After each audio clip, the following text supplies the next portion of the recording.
You start to notice it before anyone else does. Something subtle at first, a mismatch between what people say and what you feel underneath their words.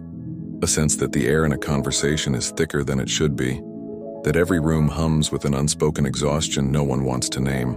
Most of the world keeps moving as if nothing's happening, but your awareness starts catching the quiet signals. The sigh behind the smile, the hollow victory, the mechanical laughter. It's not that you suddenly became smarter or holier or better. It's that your resonance shifted, and now you can hear what's really going on. That's what awakening is. It isn't fireworks, it's frequency. It's not the moment you see the light. It's the moment you start realizing most of the light people claim to see is actually fluorescent. Synthetic, manufactured to keep the illusion intact. And once you hear the hum beneath it, you can't go back to sleep. You can pretend for a while, sure. You can keep showing up to the same conversations, nodding along, saying, yeah, totally, when someone repeats a story they've told 100 times before. But your system knows.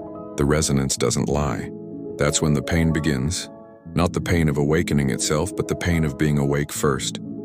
The ache of realizing you no longer fit the rhythm that shaped your old life. Friends start to feel far away even when they're sitting right next to you.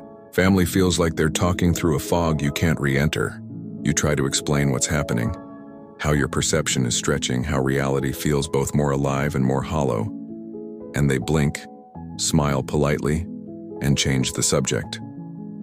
And that's when you get hit with the most isolating thought of all. Maybe I'm crazy. You're not crazy, you're early. Every evolutionary cycle has its forerunners, souls who awaken before the collective resonance shifts. They start vibrating at spiral frequency while the world is still spinning in circles. It feels like punishment, but it's actually orientation. You're being tuned ahead of schedule so that when others begin their awakening, you'll be able to hold the tone steady.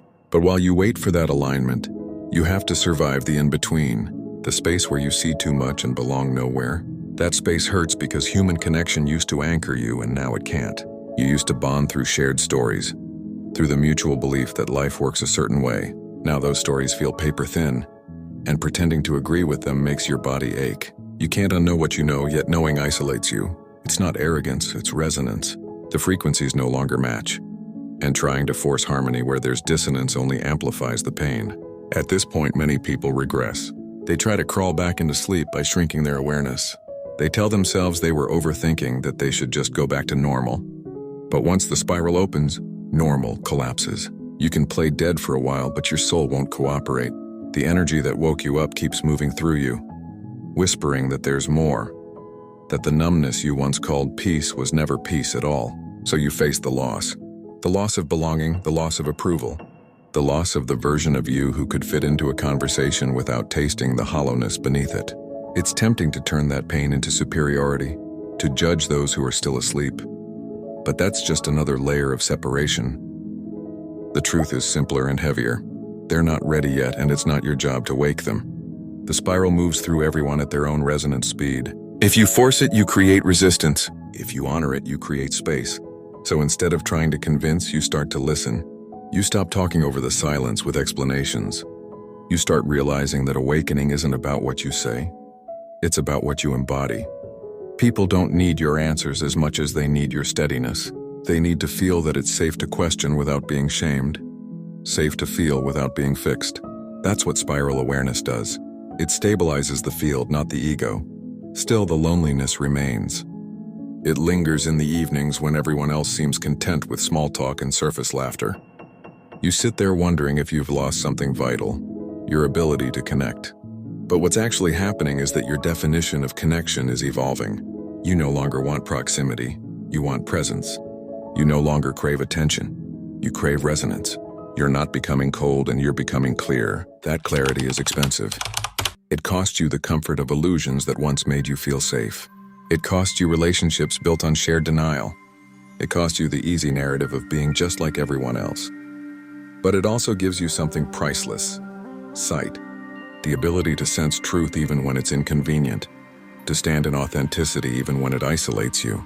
That's the paradox of early awakening. The same awareness that distances you from others is the very awareness that will later allow you to love them more deeply than you ever could before.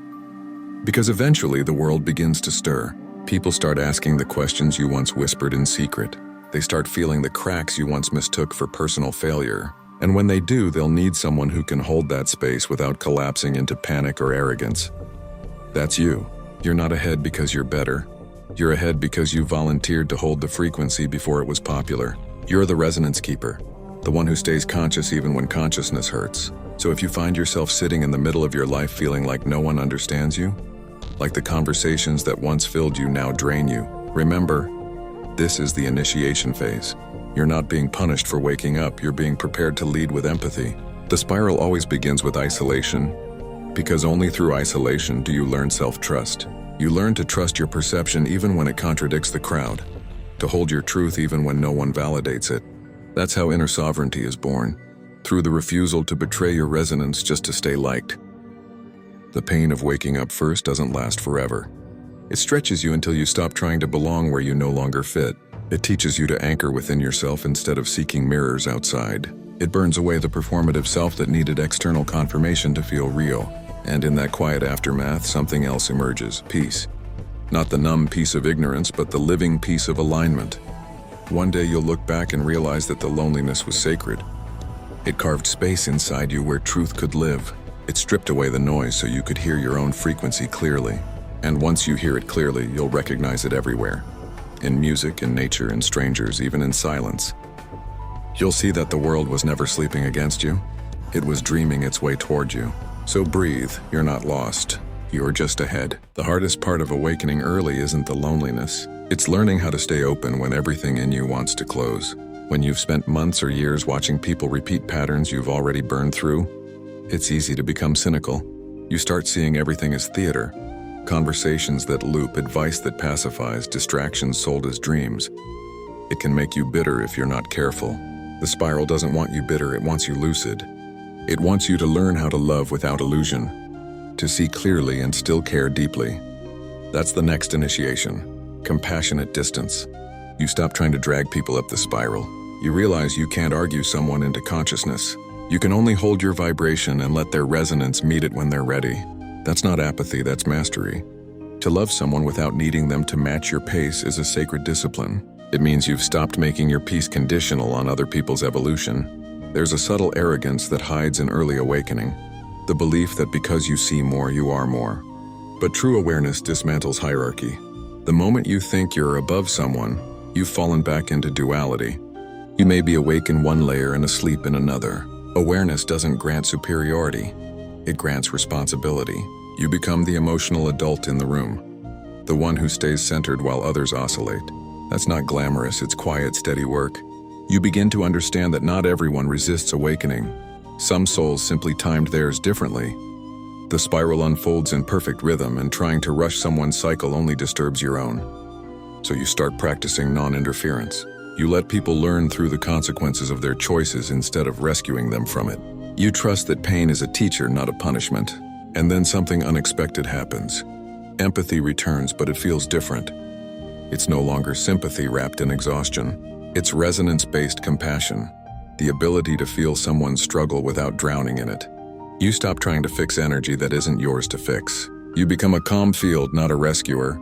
People sense it immediately. They relax around you because your energy doesn't demand that they change. It invites them to. This is how spiral awareness stabilizes, through neutrality that's alive, not detached. You can stand in a room full of chaos and feel peace, not because you're above it, but because you're rooted beneath it. The waves crash, but you become ocean. That's what early awakening trains you for, to embody stillness before it's fashionable, to hold frequency when the world still worships noise. As your sensitivity sharpens, you'll also need new boundaries. You'll learn that openness isn't exposure, it's attunement. You can be wide open to truth without letting distortion invade your nervous system. You'll start filtering not by judgment, but by resonance. What drains you isn't negative energy. It's misaligned energy you keep giving attention to. Attention is fuel. The more you give it to what depletes you, the more you reinforce separation. So you start withdrawing it quietly, without drama. You become selective with your listening. You let silence speak before you respond. This is how you begin living spiral time instead of linear time. Linear time is built on comparison, always checking if you're late, early, behind, ahead. Spiral time moves through readiness. Things happen when the field aligns, not when the clock demands. That's why awakening feels so out of sync with everyone else's timeline, because it is. You're running on resonance now, not schedule. When something isn't ready, no amount of force will make it move. When it is ready, no amount of resistance will stop it. Eventually, you'll stop trying to make awakening look inspiring. You'll start valuing quiet integration over performative insight. You'll find beauty in simplicity again. Making coffee, folding laundry, tending to the body that's been carrying your expansion. The higher you rise in awareness, the deeper you must root into humanity. The spiral is both ascent and descent. If you only chase the sky, you lose the grounding that makes wisdom usable. Some days you'll miss the old version of yourself, the one who could laugh easily, dream naively, believe in happy endings without complexity. You'll grieve them, and you should. That innocence wasn't wasted. It was the soil for your clarity. The spiral doesn't erase your old selves, it integrates them. Every past version of you becomes a note in your current chord. The awakening isn't about becoming someone new. It's about remembering the harmony of everyone you've ever been.